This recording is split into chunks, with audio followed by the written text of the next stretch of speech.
Dumaldal na naman mga kababayan si Inday ng kontra-kontra.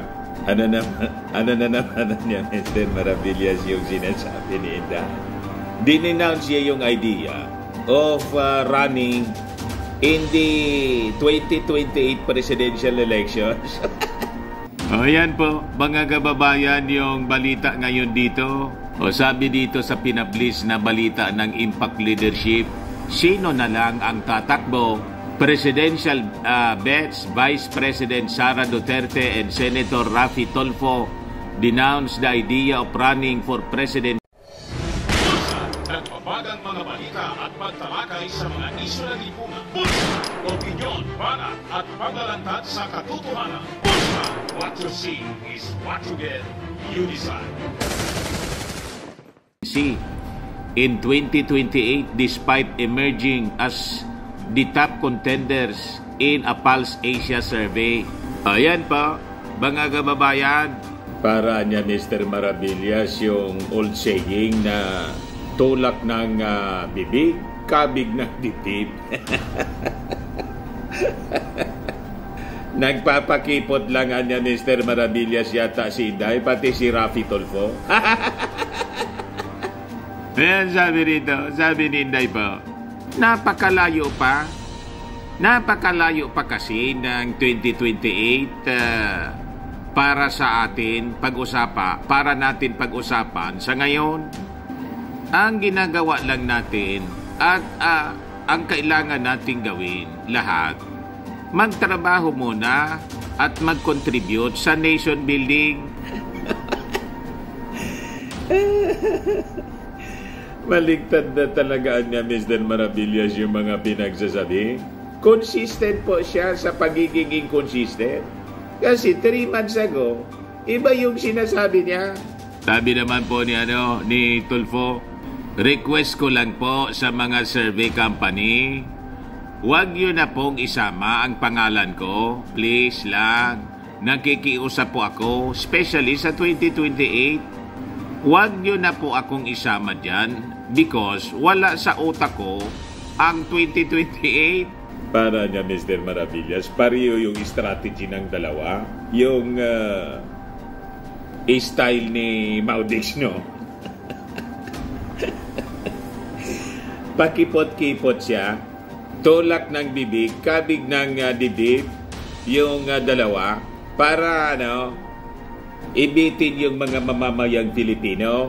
Yung naging strategy po ni Maudix noon, pabitin-bitin para po na-excite yung mga tao. Pero si Inday po, consistent sa pagiging inconsistent. Kasi 3 months ago, iba yung sinasabi niya, nag-announce na siya po. Nakakandidato po siya. Yan po, na-publish siya sa iba-ibang mga pahayagan, sa Inquirer. Sabi diyan, BP Duterte declares she'll run again for office in the next elections. Kailan ito? Inquirer.net, January 23, 2024. O yan po. Duterte revealed her political plan during a flag raising ceremony in Barangay Bago, Galliera, Davao City on Monday, January 23, 2024. Nag-announce siya, mga kababayan. Sabi niya, narinig ko na sinabi ng aking kapatid, si Mayor Baste, at ng aking mas matandang kapatid, si Congressman. But before ko, mga kababayan, bigay sa inyo yung full story ng mga balitang yan, click subscribe muna dito sa ating YouTube channel and hit the notification bell para lagi po kayong updated sa mga kaganapan dito sa ating bansa. Like and share na rin po ninyo ng ating video. At huwag na rin po ninyo na skip yung ating mga commercial ads para tuloy-tuloy lang ang pag-unlad ng bagong Pilipinas. Sa mga naganap ng malinis and spacious fitness gym, pumunta na lang po kayo sa aming Colossal Fitness Gym. We also offer Grab car rental with our brand new 2023 model ng Toyota Innova. We also accept booking for those who are planning to travel via PAL, Cebu Pacific, and other airline companies, local and international, and Meralco Bills, Aleco Bills, PLDT, etc. Ang Colossal Fitness Gym is located at 3rd floor Security Bank Building, Lanco Business Park, Legazpi City, Albay. For inquiries, look for Gilon Maravillas. Contact number 0966-802-0949. Lagi na pong matao sa amin. Na-set up na rin yung aming mga bagong gym equipments. May treadmill na rin po kami. Ito naman po yung bago naming product na binibenta online. Eye Glow Serum, whitening po siya. Tingnan ninyo yung epekto sa aking anak na architect before and now. Yung mga inquiries po ninyo, dumiretso na lang kayo sa kanyang Facebook account, Riz Maravillas. Ito naman po, Firmax Firming and Lifting Cream, pinapahid po sa mga pulses and affected area. Mainam po siya sa mga pains, mga paninigas na mga kaso-kasuan. Pinapahid-pahid lang po siya sa mga pulses. Ito naman po, Automax Radiant Serum. Sa mukha naman yung application. Anti-aging po siya. You will look 10 years younger than your age. Sa mga cancer patients naman po, baka lang gusto ninyo itong itry. Ningxia Red Mix Fruit Drink. Hindi man po siya gamot, food supplement siya. Kaya lang, gawa siya mga kababayan sa goji berry. Yung goji berry may anti-cancer properties. Yung mga inquiries po ninyo, dumiritso na lang kayo sa aming messenger sa Facebook para masagot namin agad. Ayos pa? Ayos na ayos niya, Mr. Maravillas. Isman Pulong, na hindi sila tatakbo, baka hindi sila tatakbo sa susunod na eleksyon. Kaya narito ako sa iyong harap dahil mangangampanya ako sa inyo dahil tatakbo ako sa susunod na eleksyon. Duterte said in a speech in Bisaya, Duterte, however, did not specify what position she would be running for. Pressed for details, the Office of the Vice President has not clarified Duterte's announcement but said that her visit to Barangay Bago, Galliera was spontaneous.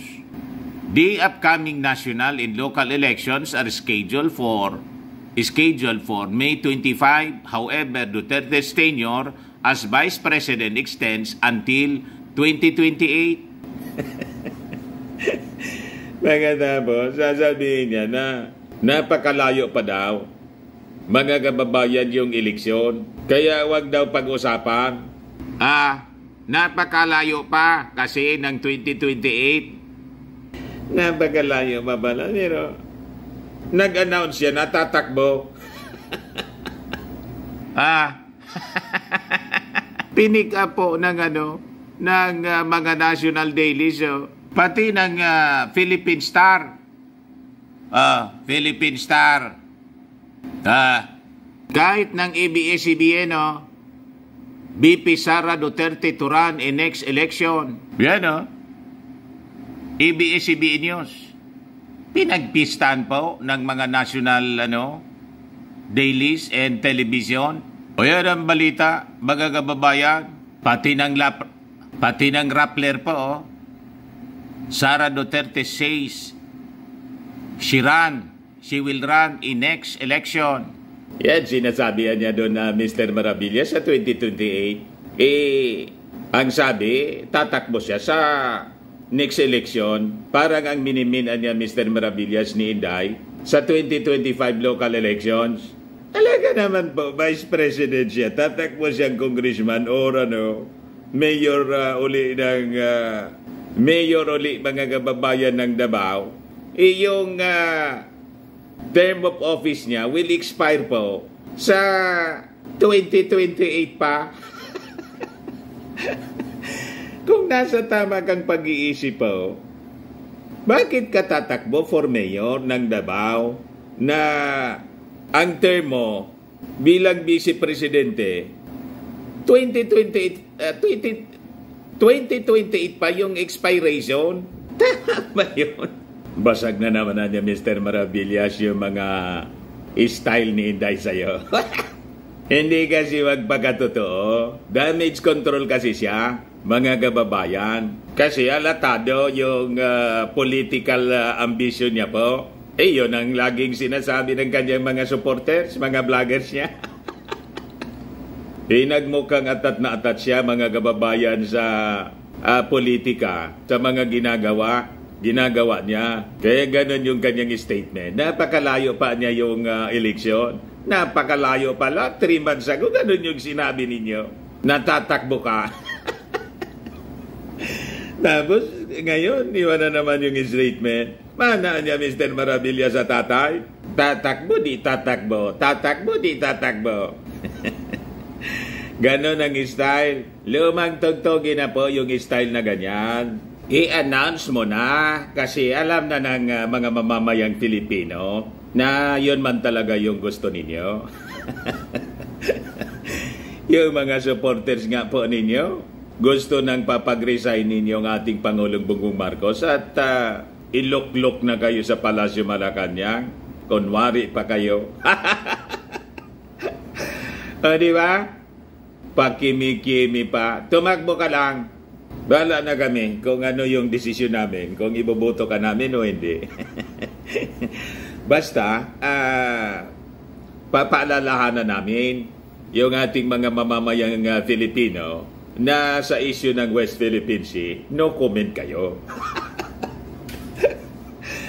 Pag kay Kibuloy, may comment kayo. Sa Seminay, may comment kayo.